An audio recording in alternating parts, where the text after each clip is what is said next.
Let's be clear, your life is full of things that simply don't serve you, that get in your way and steal your energy. But have you ever wondered why you keep carrying these things? Sometimes, the greatest act of rebellion is not to make a fuss, but to silently eliminate everything that doesn't add up to us. Toxic relationships, out. Self-destructive habits too. And no, you don't have to make a spectacle of it, or wait for anyone's approval. In today's video, I'm going to teach you how to follow the advice of historical philosophy. Let go of what you can't control and free yourself. Because, my friend, life is too short to be tied to other people's expectations. I'm going to show you step by step how to eliminate 10 things that are undoubtedly making your life chaos, not only physically, but also mentally. These things are destroying you before you even realize it. And if you don't act, you could lose something even more important, your peace. So start today, silently and without hesitation. In the end, what you leave behind says more about you than what you try to hold on to. Are you ready to start living for real? But before you start, pay attention to this story that will help you better understand the wisdom contained in this material. In a small seaside village, there lived a young fisherwoman named Helena. She was known for her ability to navigate the most turbulent waters and for her incredible ability to fish on the most difficult days. However, over the years, Helena accumulated a large amount of nets and broken tools that she no longer used, but out of pure habit she kept them. Every time she went out to sea, the space in her small boat was filled with things that got in the way of her work. One day, while preparing for a long journey on the ocean, a strong storm formed. The waves battered her boat and Helena realized that the excessive things she was carrying was greatly hindering her ability to maneuver. For hours, she fought against the storm, but she felt that it was not only the waves that were her enemy, but also the unnecessary load she was carrying. On the verge of despair, Helena made a difficult but necessary decision. She began to get rid of what was no longer useful. First, she threw the broken nets into the sea, then the old and worn ropes, and finally even some personal objects that she had kept out of affection but that were no longer useful. With each thing she let go, her boat became lighter and she could maneuver better. The waves continued to be strong, but Helena no longer felt trapped by the weight of the past. Thanks to this attitude, she managed to stay afloat and, finally, when the storm had passed, she returned to port. She was exhausted but safe. When her fellow fishermen saw her return, they asked her how she had survived the storm. Helena, with a calm smile, replied, "There are times in life when we hold on to things we don't need, objects, memories or people that only add weight to our journey. Only when we decide to let go of the unnecessary, silently and without drama, do we find the freedom to move forward more easily." Quote. The moral of this story is that in life there are many things that we need to silently eliminate in order to move forward. Sometimes, the burden we carry asks us to sail lightly and only by letting go of this weight can we discover our true path. Before we start with the first lesson, if you find this type of video useful, I encourage you to subscribe to the channel and turn on notifications to stay up to date with the latest news. Let's get started. 1. The fear of other people's opinions. Have you ever wondered how many decisions in your life have been made out of fear of what others might think? This fear that seeps under your skin, that prevents you from being yourself. It's like living on a continuous stage under the critical gaze of an audience that in reality isn't even paying attention to you. Do you know why? Most of the time, people are too busy dealing with their own insecurities to judge you. Yet, you paralyze yourself. The fear of other people's judgment is like a silent parasite that feeds on your dreams, that sticks to your back and whispers in your ear. Every time you think about doing something different or daring, what will others think? And suddenly you change direction, adapting your life to what you believe others expect of you. How ironic. We spend so much time worrying about other people's opinions that, without realizing it, we stop living the life we really want. This fear pushes us to please people who often aren't even part of our lives, as if our internal compass were out of alignment. Instead of following our intuition, we follow the direction dictated by society. You wear the mask that best fits the expectations of the moment, at work, with friends, even on social media. But what about the real you? The one hidden under layers of fake smiles and borrowed opinions? Sometimes, the fear of what people will say is even more subtle. It disguises itself as prudence. It's not the right time. Maybe I'm not good enough. Excuses disguised as wisdom that, deep down, hide the same monster, the fear of other people's judgment. And in the meantime, our dreams are shelved, waiting for a better moment that never comes. To eliminate this fear, once and for all, we need to practice historical philosophy.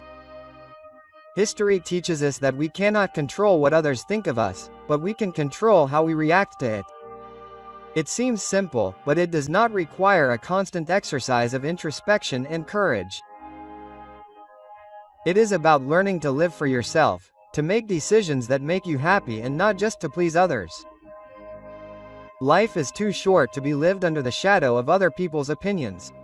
A good exercise is to start silently eliminating things that do not add value to your life, those that are only there to please others. Do you feel obligated to maintain a certain image? Did you choose a career that does not satisfy you because it seemed like the right choice? Free yourself from these constraints. Start with small decisions. Say no to commitments that you do not want to make. Do something that you always wanted to do, but were afraid to do because of what others might think. Each small action will be a step towards freedom. I will not lie, it is not easy. There will be days when the weight of other people's judgment will seem overwhelming. But in those moments, remember, every time you choose to live according to what others think, you lose a piece of who you really are. It is a kind of slow and silent death that you can avoid if you have the courage to be true to yourself. So, start eliminating these things silently. You don't have to announce this to the world. Just let go of what is not yours, what does not belong to your essence. Learn to trust your own judgment and to value what you think of yourself more than what others might think. Because at the end of the day, the only person you owe an explanation to is yourself. As Carl Jung said, freedom begins the moment you stop worrying about what others think of you. 2. Toxic relationships. There is a phrase I love: there is no worse blind person than the one who does not want to see. I'm sure you've heard it, right? Quote. Interestingly, we often apply this selective blindness to our own relationships. We get used to dealing with people who, in some way, give us more than they give us. Yes, I'm talking about those toxic relationships that, without you realizing it, gradually drain your energy. And the strangest thing is that you often cling to them as if they were indispensable. I'm not just talking about romantic relationships. Toxic relationships can be found anywhere, in your family, among your friends, at work.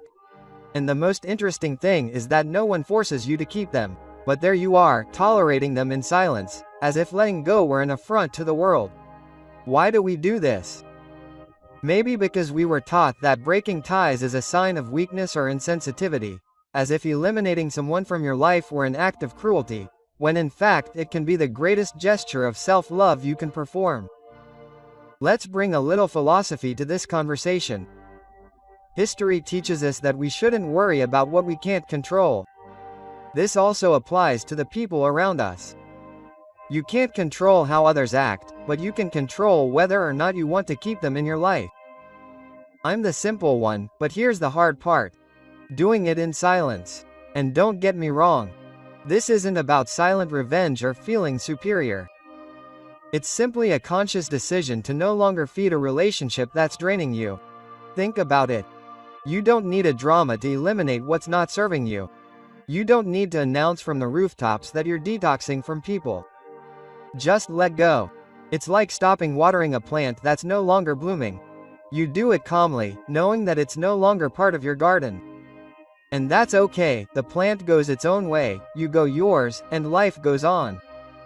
It's happened to you that you've spent time with someone, even a close one, and left that interaction completely drained. It's not that this person is bad, but their energy doesn't match yours. That's where the key comes in. Detecting these relationships. Listen to your body, your mind. If you feel like every interaction with a certain person is a real emotional marathon, you may be in a toxic relationship. It may be painful to admit, but it's necessary. This is where the strategy of silence comes in. Gradually reduce interactions. Stop seeking contact. Distance yourself. There are no grand gestures or fights required. Just stop being available. Believe me, it's not because you're turning your back on the world, but because you're prioritizing your well-being. Sometimes self-love isn't about saying no out loud, it's about saying enough in silence. So how do you identify these relationships? It's simple. If every time you see a message from this person, you feel a knot in your stomach. If hanging out with this person leaves you more drained than an entire week of work. If you realize that you're always the one giving and never receiving, you already have your answer. Once that becomes clear, begin the process of elimination. No drama, no unnecessary explanations. Just move on. Bottom line, it's not about being cruel or holding a grudge. It's about respecting yourself enough to not allow them to continue draining the energy you could be using on people and activities that truly nourish you. In the end, the key is to be honest with yourself and to put your well-being above guilt or the fear of hurting others. Keep this in mind, my friend. Some people are like the wind. You feel them, but you can't hold on to them. You just have to let them go. 3. Self-destructive habits. Sometimes you catch yourself doing little things that if you look closely you know aren't getting you anywhere. These are those actions that seem harmless at first, but that, without realizing it, are wearing away at your mental or physical peace. I've fallen into this trap more times than I'd like to admit. Little self-destructive habits that go unnoticed, like a constant drip that, over time, wears away even the rock. But what happens if these habits are the rocks of our daily lives? How can we eliminate them without making a fuss? First, we have to recognize them, and that's the trick. It's not easy. Pointing out what bothers us in others is one thing, but identifying it in ourselves is another. You get up in the morning and without thinking, you pick up your cell phone, not for something important, of course, but out of pure habit, as if your finger was programmed to swipe the screen before your brain had even woken up. It seems harmless, right? Until you realize you've wasted 20 minutes of your morning immersed in nothing, with your mind already saturated before you even get out of bed. This is just one example. We do this with so many other things. That extra coffee that wasn't necessary, that conversation you knew you shouldn't have had. That series that doesn't add anything to you, but that you keep watching out of inertia. It's the little things that, over time, can create a big hole in your well-being. Now, eliminating these habits is another story. Let's be honest. How many times have you promised to leave something behind and ended up doing even more? Like when you say, starting tomorrow I'm going to start for real. And then tomorrow comes and it's just another day of excuses. This is where a lesson from the historians comes in. These philosophers from ancient Rome believed that great transformations don't happen all at once, but in small, silent, almost imperceptible steps. You don't need to shout to the world that you're going to change, nor do you need to make a grand gesture. You just need to start observing. The key is awareness. When you find yourself reaching for your phone for no reason, stop. You don't have to throw your phone out the window, although that might be cathartic. Just put it down and do something else. Something as simple as taking a deep breath and stretching. When you feel like having that third cup of coffee, ask yourself, do I really need this, or is it just habit? If it's just inertia, put the cup down. Sometimes it's as simple as that. Stopping at the right time, without drama, without the need for monumental changes. Eliminating self-destructive habits doesn't mean you're going to become a perfect person overnight. We all have our little internal battles, and that's okay. The point is to approach them with a simple strategy, silence, and consistency, like a drop that, instead of wearing away, gradually grows. And if one day you feel like you're not making progress, remember this. What seems like a small effort today can turn into a big victory over time. You may not see the results right away, but it's like planting a seed. One day without making a mess, it grows and becomes a tree. The same happens with these small adjustments. So, the next time you identify a habit that is hurting you more than it helps, eliminate it quietly. You don't need to announce it or make a big show of it. Just let it happen step by step, drop by drop. As Epictetus said, true change doesn't make noise. It simply happens. 4. The desire to control everything. Have you ever felt that if you don't have absolute control, especially over your surroundings, the world will fall apart? Don't worry, I understand. We like to believe that if we organize every detail to the millimeter and prevent all unforeseen events, life will be like a perfectly adjusted machine, where nothing can go wrong. What an absurd idea, isn't it? But even so, we find ourselves trapped in this mental game, convinced that we can control everything. What happens to us is a trap, a kind of espionage. And the worst part is that the more we try to hold on to control, the more we feel like we're losing our balance. So I ask you, how about letting go of this obsessive need for control? You know that mania of wanting everything to be exactly as we imagine? The desire to control everything is nothing more than a mental prison, one that we build brick by brick. Every time we believe that with enough effort, things will turn out exactly as we planned. But do you know what happens? The universe doesn't work that way.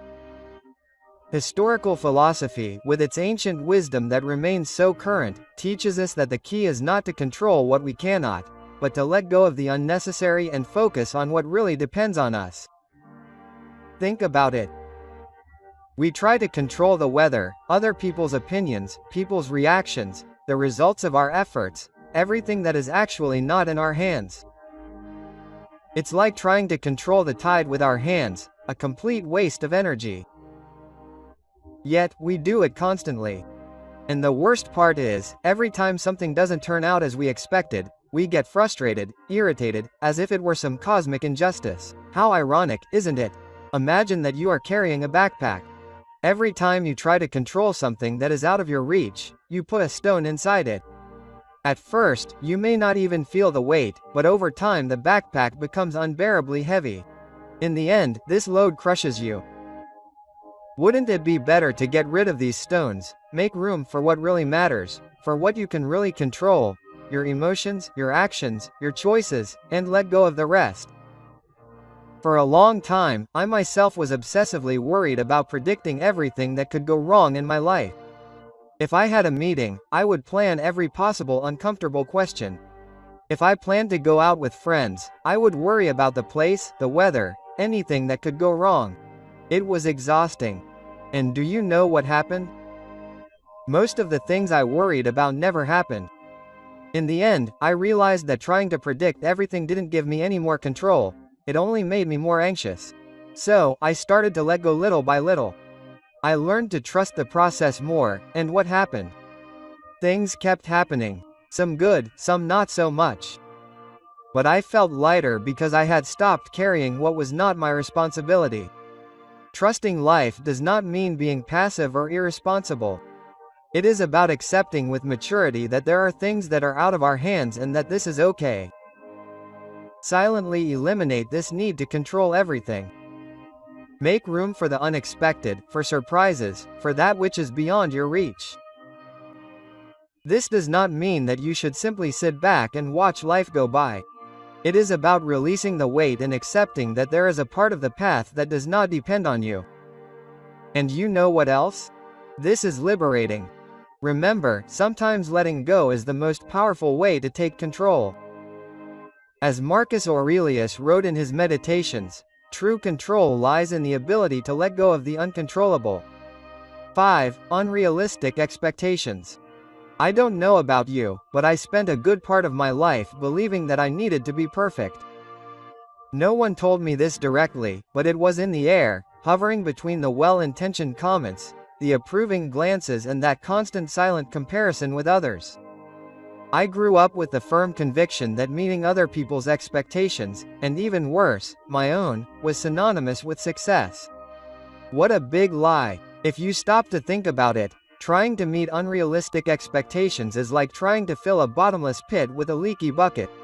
You never finish, you're always exhausted, and in the end all that's left is a sad puddle of frustration at your feet. The most curious thing? Many of these expectations aren't even ours. They were built by others, family, friends, society. And we accept them because in our quest to be better, we decide that we need to meet them. Do a quick exercise. How many times have you felt disappointed for not achieving something that, in fact, you didn't even want? Well, we set ourselves such high goals that if we fail, we feel useless. If I'm not the best at my job, the perfect partner, the ideal friend, the exemplary son, what's left of me? In the end, these expectations end up weighing more than our own actions. It's like running a marathon with a backpack full of rocks. You move forward more slowly, you get tired sooner, and even when you reach the end, you feel like you're dragging your feet. What's the point? This is where historical philosophy comes in, which has a brilliant insight into this. According to historical scientists, you can't control what others think of you, nor can you guarantee that the universe will act in your favor. What you can control is how you react to it. The key, then, is to reduce the burden. Lower those expectations that suffocate you. If you expect less from yourself and others, it doesn't mean that you're settling, it means that you're moving forward. You're no longer trapped by the constant pressure to live up to the impossible. You're simply existing and moving forward. Of course, this magic doesn't happen overnight. I'm not saying that you should throw all your expectations out the window at once. Think about it, like cleaning out a closet full of old clothes. First, look at what no longer fits you, what you never really liked, and start getting rid of one piece at a time. Sometimes you hesitate to let go of a t-shirt because you think you'll wear it someday. But deep down you know you won't. It's the same with expectations. Start by eliminating the ones that don't belong to you. Then review your own and ask yourself, are they realistic? You don't have to keep them all. One thing that can help you reduce expectations without creating drama is to change the way you talk to yourself. For example, instead of saying, I need to do everything perfectly, try saying, I'm going to do the best I can with what I have right now. It sounds simple, but it's liberating. You make room for human error and the possibility of improvement without constant pressure. Another foolproof trick: avoid telling everyone about your plans. The less noise you make, the less expectations others create about what you should achieve. After all, external expectations are just that: noise. Quietly eliminate what doesn't add up to you. You'll notice that things start to flow much more naturally. Letting go of expectations isn't giving up. It's an act of wisdom. Instead of focusing on what you should do or be, focus on what you really want and what's within your control. Fewer expectations, more freedom. Keep this in mind, my friend. The less you wait, the lighter you become. 6. The need to always be right. Have you noticed that you have a mania, almost an obsessive need to always be right? To be the person who knows everything. It's as if every conversation were a battlefield and victory would be proving that you are right. A silent but relentless fight. The worst part is that this war is not with others, but with yourself. Every time you insist on having the last word, it's as if you need to convince yourself that your worth depends on it. Aren't you tired? Because honestly, I'm already exhausted from this endless race. We were taught to believe that we always need to have the right answer, as if making a mistake were synonymous with weakness. Society, social media, and even family gatherings reinforce the idea that failing is failing. But I'll tell you a secret. Sometimes being right is the least important thing in life. Historical philosophy teaches us to accept what we cannot control. And you know what? You cannot control the perception that others have of you. This never-ending race to prove that you know everything doesn't get you anywhere. It only makes you more anxious, more frustrated, and at the end of the day, more alone. Ask yourself, what do I gain by always being right? An invisible medal? It doesn't seem worth the effort, does it?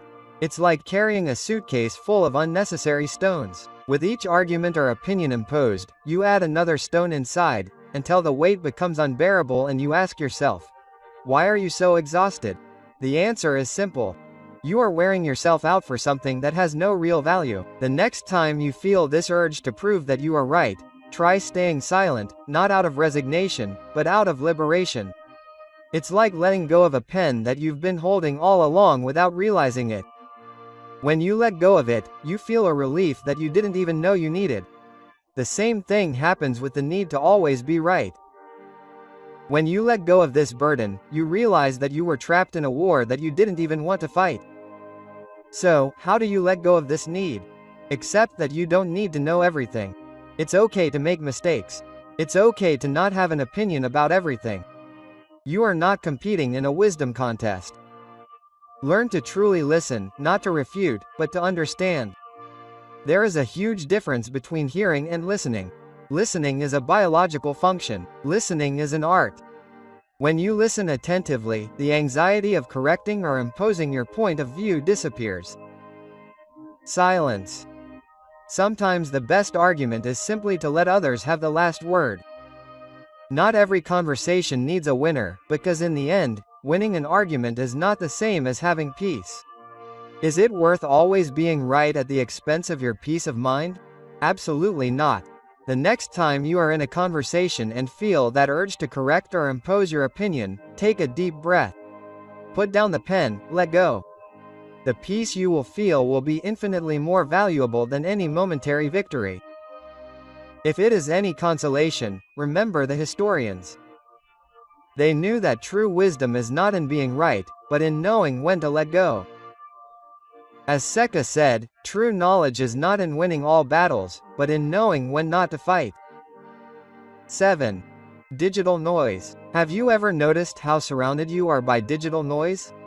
I'm not just talking about the cars on the street or the neighbor drilling holes in the wall, but that other noise, the one in your pocket, in your hands, in your eyes, social media, endless notifications, messages that never stop coming in.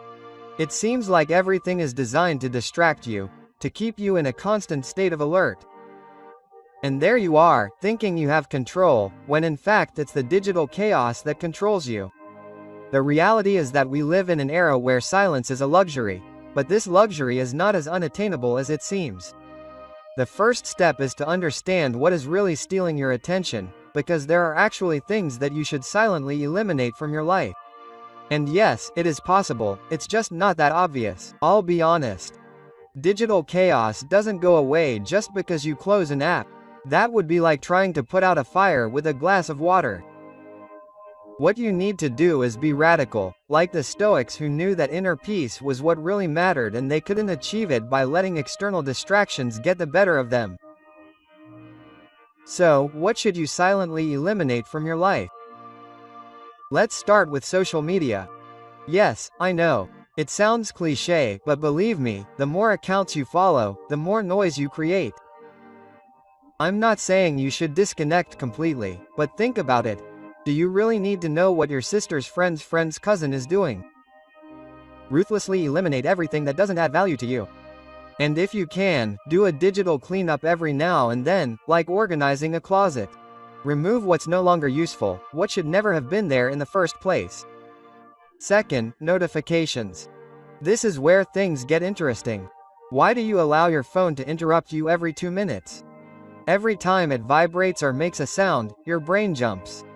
This not only steals your time, but also your mental energy. Turn off all non-essential notifications. At first, you might feel a little anxious, like you're missing out on something. But later, when you realize how good it feels to have control over when and how you check your phone, you'll thank me. Third, the fear of missing out. Ah, the great modern villain, the fear of missing out. We live with the feeling that if we're not connected, we're going to miss out on something important. But here's an uncomfortable truth.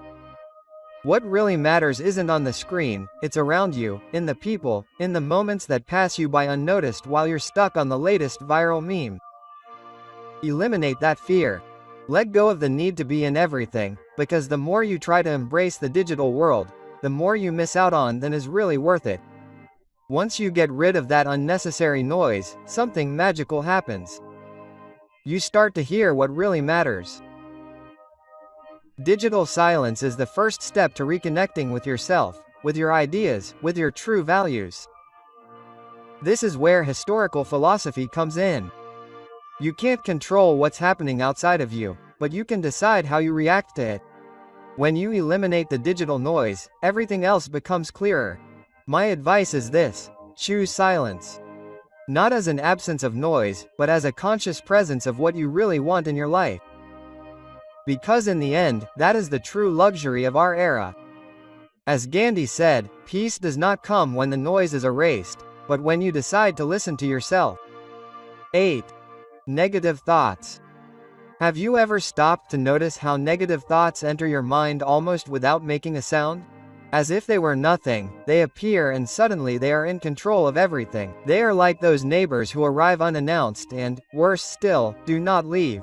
The most frustrating thing is that many times you give them the key, not because you want to, but because they have convinced you that their presence is inevitable, a part of your daily life. But what if I told you that you can change the lock? Let's be clear. These thoughts are nothing more than destructive patterns that end up shaping your actions, and not in the best way.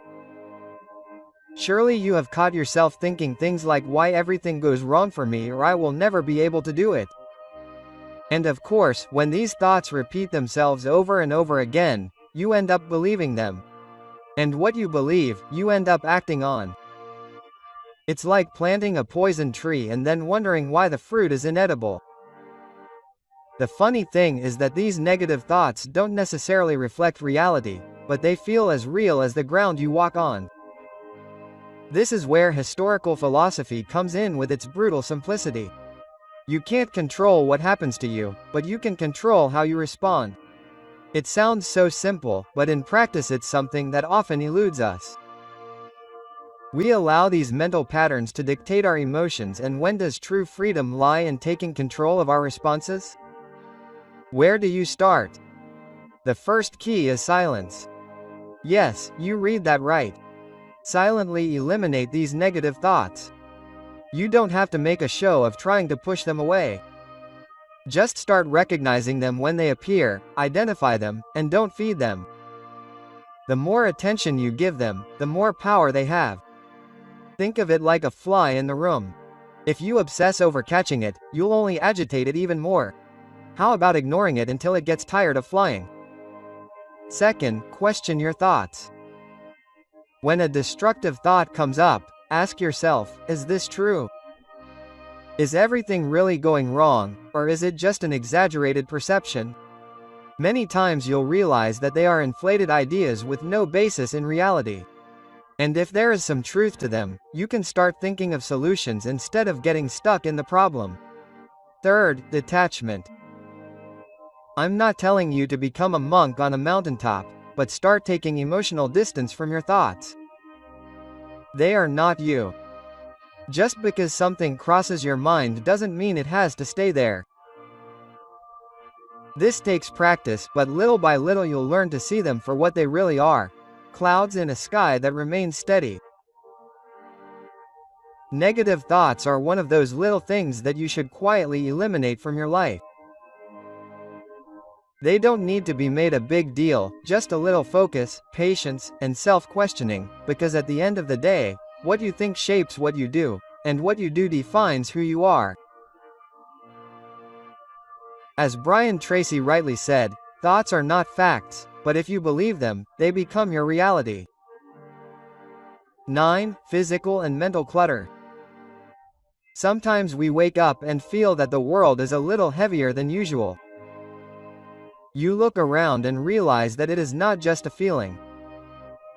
Your space is full of things, objects, piles of papers, clothes thrown on the chair, and somehow your head also looks like a disorganized drawer. I don't know if this happens to you, but when my surroundings are a mess, I feel like my mind follows suit. Physical and mental clutter, although it may not seem like it, are more connected than we would like to admit. There is something deeply exhausting about the disorder around us. Our disorganized space directly affects our mental clarity. Historians, for example, talked about the importance of focusing on the essential, of eliminating the superfluous. And if you think about it, clutter is exactly the opposite of that. It is everything that is unnecessary, that distracts us and takes us out of our minds. The accumulation of things doesn't just take up space physically, it also consumes energy. Every object out of place, every piece of paper that should have been thrown away months ago, everything that blocks your path. All of this isn't just accumulated material, it's noise. A noise that fills your mind with little pending tasks and worries that you didn't even know you had. Do you know that feeling when you want to organize something but don't know where to start? That's the secret. It's not about organizing everything at once, but about quietly eliminating what you no longer need.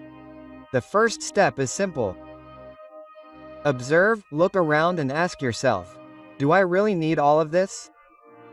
If you haven't used something in a long time, you probably don't need it anymore.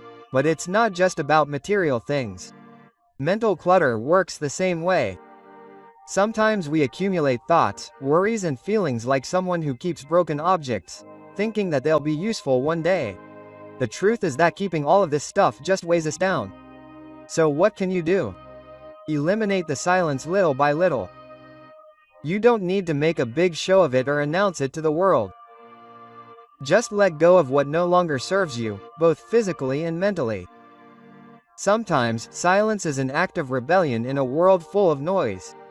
If there are people in your life who make you feel uneasy, projects that no longer motivate you, thoughts that only drain you, get rid of them.